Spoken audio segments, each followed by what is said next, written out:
Coming up on Arirang News, South Korean President Moon Jae-in announces another stimulus package, this one worth around $32 billion to help key industries keep their employees. Monthly help on the way, too, for freelancers and the self-employed.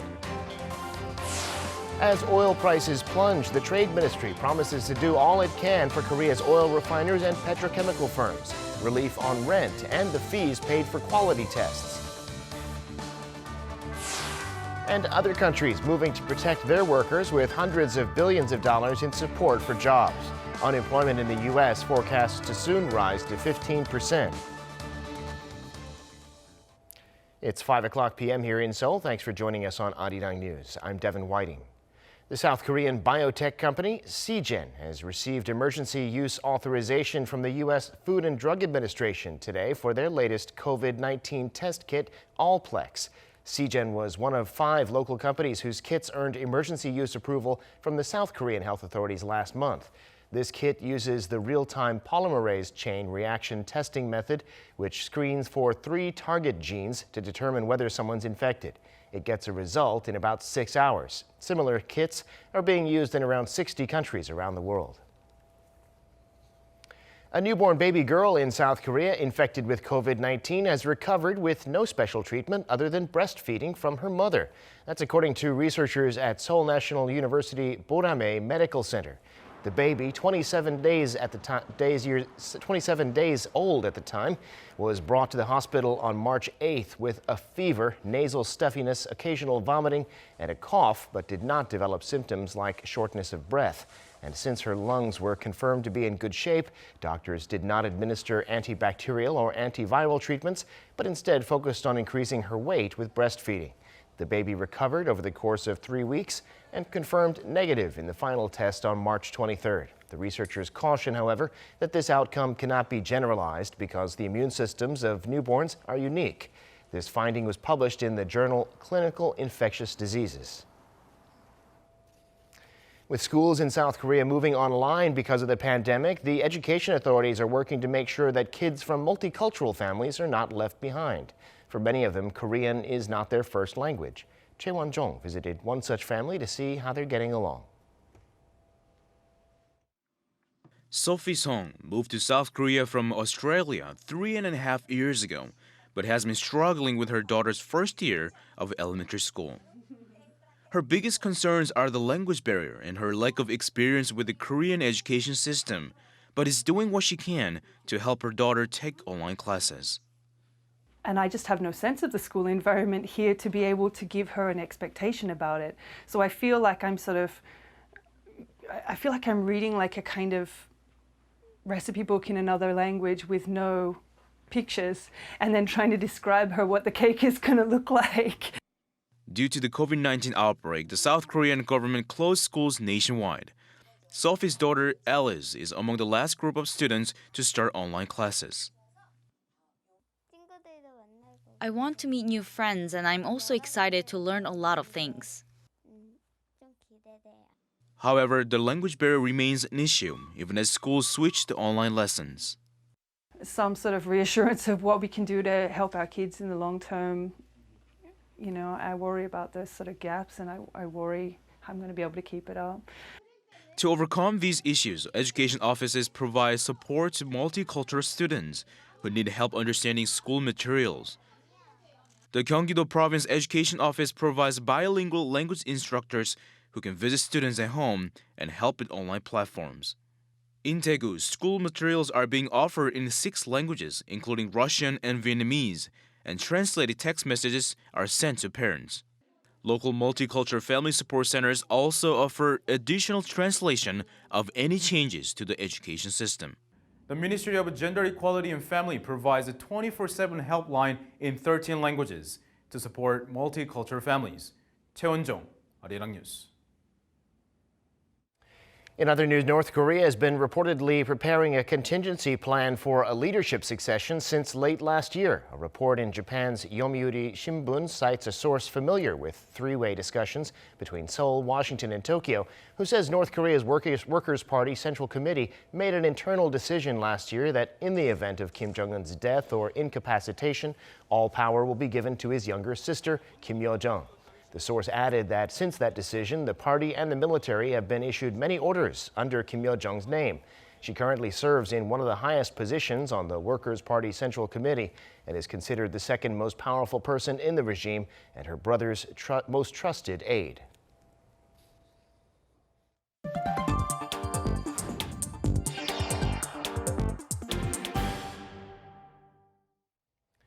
South Korea is rolling out more stimulus measures, the one announced today targeting the nation's key employers as well as help for small businesses and the self-employed. President Moon says the country will also be creating hundreds of thousands of new jobs and preparing for a Korean-style New Deal. Kim Min-ji reports. President Moon Jae-in has announced a stimulus package worth over $32 billion to support South Korea's key industries that have been slammed by the COVID-19 outbreak.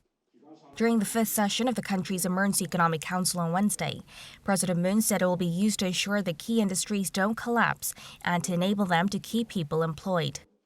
Key industries include aviation, oil refineries, and car production. 일자리를 지키는 것은 국난 극복의 핵심 과제이며 가장 절박한 생존 문제입니다. 정부는 기간산업 안정기금을 통해 기간산업이 쓰러지는 것을 막겠습니다. 일시적인 유동성 지원을 넘어서 출자나 지급 보정 등 가능한 모든 기업 지원 방식을 총동원하겠습니다. Moon also said the government will add another $28 billion to its initial $80 billion financial relief package unveiled a few weeks ago to expand support for the self-employed and small businesses, as well as companies with low credit ratings. An extra $8 billion will be used to prevent an employment crisis and to cover potential blind spots. The government will be creating some 500,000 new jobs while providing payments of some $400 each to freelancers and other workers not covered by national employment insurance for 3 months. Moon also ordered the government to swiftly prepare for a Korean version of the New Deal. 관계부처는 대규모 국가 프로젝트로서 이른바 한국판 유지를 추진할 기획단을 신속히 준비해 주기 바랍니다. 정부는 고용 창출 효과가 큰 대규모 국가 사업을 추진함으로써 단지 일자리를 만드는 데 그치지 않고 포스트 코로나 시대의 혁신 성장을 준비해 나갈 것입니다.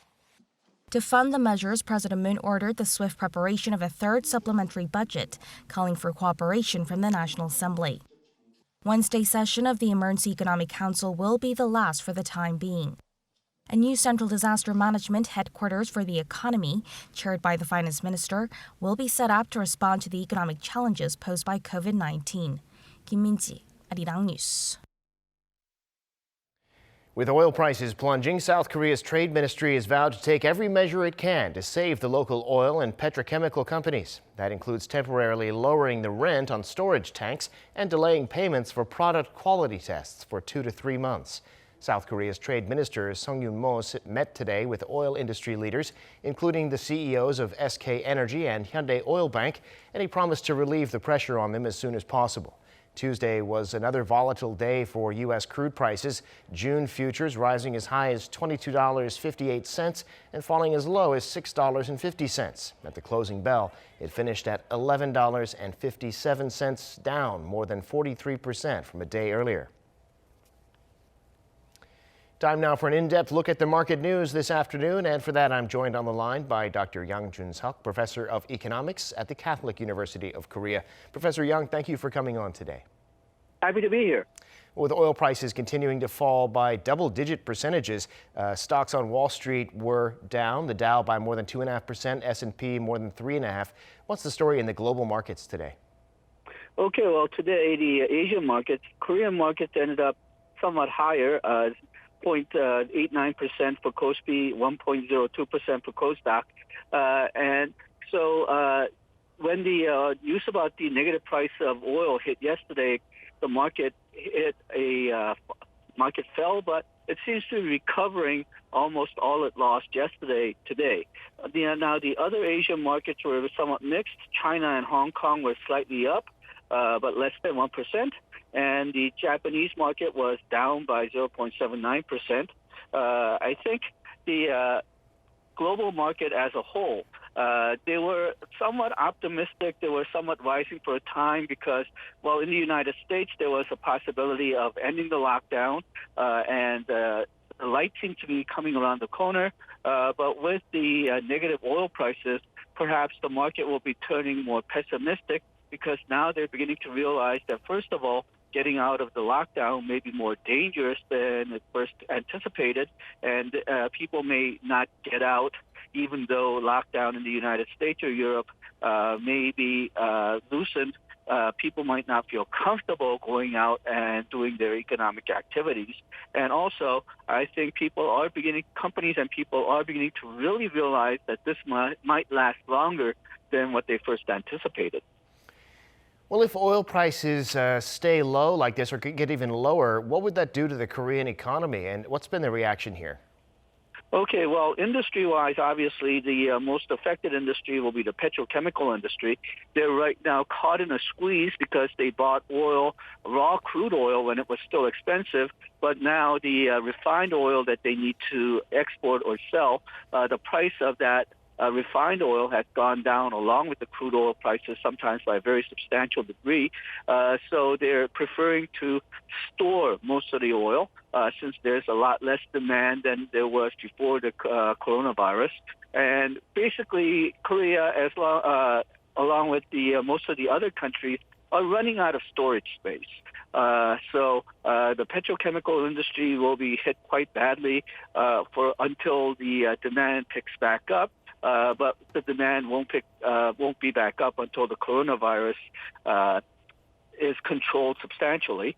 And it does signal that the global recession might last longer than anticipated because the future prices, even the further futures than May or June, they don't seem to be picking up. So we might be stuck with a very serious recession for an extended period of time. That's the worrying news. If there's one slight bit of good news here, that is that because the oil price has fallen, Korean import value will probably fall as well. That means there's a stronger possibility that even though exports and imports will probably both fall, Korea will maintain current account surplus, which means that there's a lower possibility that Korea may undergo a currency crisis. That's a great point. But and we have on the nation's sovereign credit rating, S&P deciding to keep it at AA despite the coronavirus situation. What do you make of the outlook from S&P? Okay, well, you have to remember that they only look at the sovereign debt. That means whether the government has the ability to pay back the debt. And the fact that Korea's debt-GDP ratio is only around 40%, I think is doing a lot to help. Most of the other advanced countries are in a much worse position. The U.S. has a debt-GDP ratio of about 100%. Japan has 200%. Other European countries, most of them are somewhere between 80 to 120%. So compared to them, Korea is in a good position. Korea has not been hit as badly economically by the coronavirus as the United States and Europe. They're under complete lockdown, so they've had basically a cliff fall in demand. Korea, at least so far, it hasn't been that bad. So I think they're taking both of that into account, the fact that Korea hasn't been hit that much, and the Korea's debt-GDP ratio is still okay. And Korea's economic activity, even though substantially lower than it was before, is still going on, more or less. That places it above a lot of other countries. But we also have to remember that the credit rating companies cannot get too creative. So even though there's a lot of future dangers, they mentioned the possibility of a higher government deficit. They mentioned the possibility of problems from North Korea.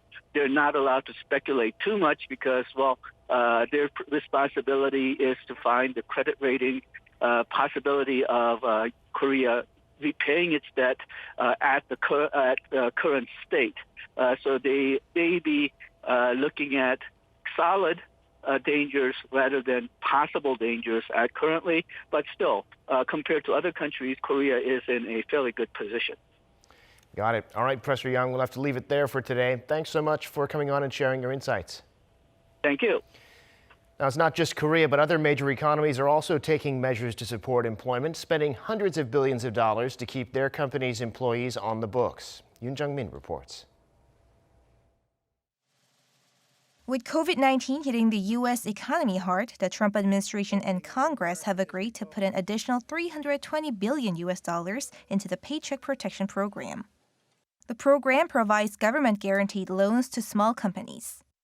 This comes as almost 22 million Americans filed new jobless claims between March 16th and April 10th, with some economists expecting unemployment in the U.S. to hit at least 15%.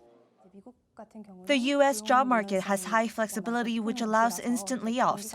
Surging jobless claims do not necessarily match the unemployment rate exactly, but the unemployment rate in the U.S. climbed to 4.5% in March from 3.5% in February.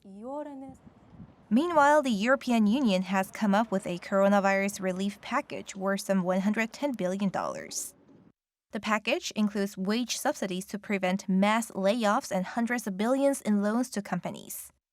Japan is focusing on helping companies maintain employment, while China is providing more liquidity for companies and lowering the social insurance burden. The International Labor Organization expects at least 200 million people to lose their jobs in the second quarter of this year due to the pandemic. With the massive stimulus packages, countries around the world, including South Korea, are to focus on saving jobs in the most vulnerable industries, including airlines, car makers, and manufacturers. Yoon Jung-min, Arirang News.